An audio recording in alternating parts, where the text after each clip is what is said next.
13 days, 13 minutes. A geopolitical story about how wars actually begin and how they sometimes don't. The room was quiet, but not calm. Maps covered the world, some digital, some paper, all unforgiving. Red arcs traced missile ranges, blue arrows cut through seas that had once been called peaceful. Somewhere between the hum of air conditioning and the low murmur of aids, a clock ticked. Each second sounded louder than the last. No one said the word war. They never do at first. Instead, they said incident, movement, signal, response. This was not Washington in October. This was not Beijing in 2020. It was both. The first shadow, October 1962. In 1962, the world learned something it never wanted to know. Nuclear war would not begin with madness, but with procedure. The Cuban Missile Crisis did not erupt because leaders were reckless. It erupted because systems were precise. Soviet ships moved according to orders. American reconnaissance flights followed the schedules. Naval blockades were executed by doctrine, and doctrine has no imagination.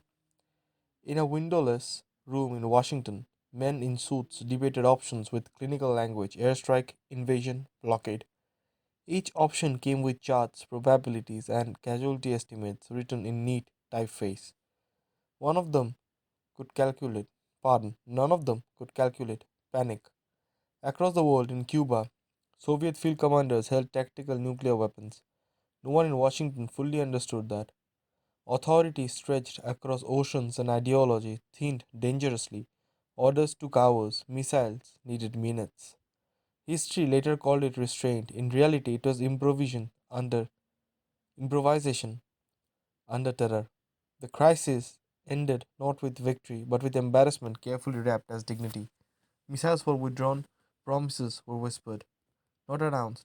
Everyone pretended they had planned it this way. The world survived not because deterrence worked perfectly, but because escalation almost escaped control, and the man in charge noticed just in time. The second shadow, the Taiwan Strait. Decades later, another map glows in another room. The Taiwan Strait is narrower than Cuba ever was. The weapons surrounding it are faster, quieter, and smarter. Missiles now think about before humans do. Algorithms decide threat levels. Cyber systems probe constantly, like fingers testing for weakness. In 1962, leaders had hours to argue. Now they have minutes. A radar ping here, a drone deviation there, a naval maneuver interpreted as provocation rather than routine. In theory, deterrence holds. In practical, deterrence assumes rational pauses that no longer exist. The strait is not just water, it is symbolism compressed into geography. For China, it is sovereignty unfinished. For the United States, it is credibility embodied. For allies, it is the line between security and abandonment. Everyone insists they do not want war. Everyone moves as if preparing for one. Speed kills politics. In 1962, a Soviet submarine captain nearly launched a nuclear torpedo because he believed war had already begun. Only one dissenting officer stopped him. That detail surfaced years later. Today, such a moment would not wait for dissent. Automated systems do not argue, hypersonic weapons do not linger, cyber attacks do not announce intent, space assets fail silently. Political leaders just imagine themselves as decision maker. They are wrong. They are ratifiers, often too late. Escalation is no longer a ladder. It is an elevator with broken brakes. Part 4. The Forgotten Art.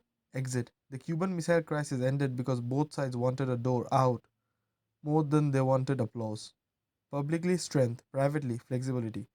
Missiles in Turkey disappeared quietly. Non invasion promises were worded carefully.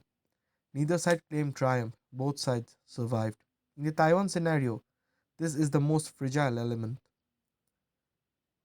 Maximalist language dominates headlines. Social media punishes nuances.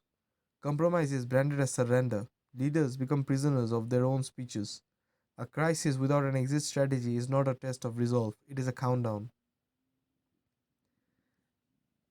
Part 5, Allies at the Edge. In 1962, Europe trembled. Leaders knew that Cuba could trigger Berlin, Turkey, or worse.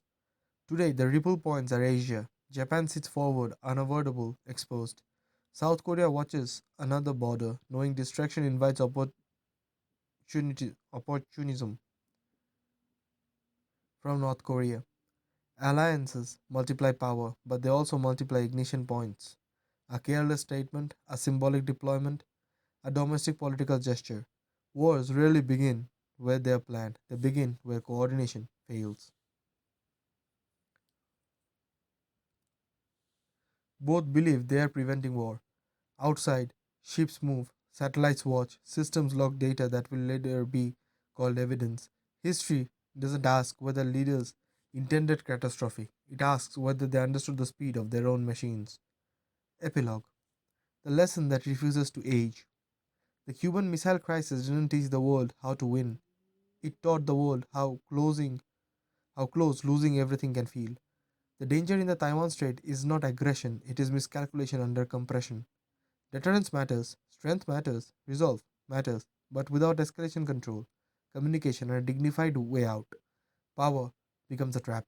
In 1962, humanity survived because leaders feared misjudgment more than humiliation. The question is now whether history will repeat. It is whether anyone remembers why it didn't end the first time.